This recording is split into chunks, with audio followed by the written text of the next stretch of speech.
Welcome to the unboxing and setup of the Spider Farmer Indoor Heater.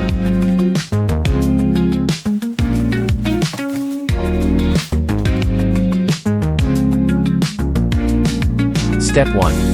Connect the vent hose.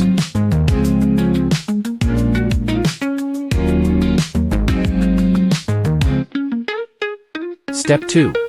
Connect the RJ12 cable and sensor.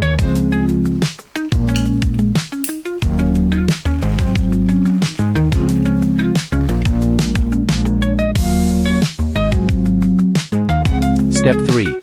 Position the vent hose. Step 4. Place the sensor. Step 5. Power on the heater.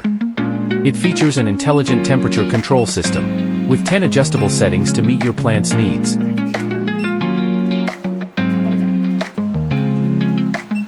Horizontal or vertical placement.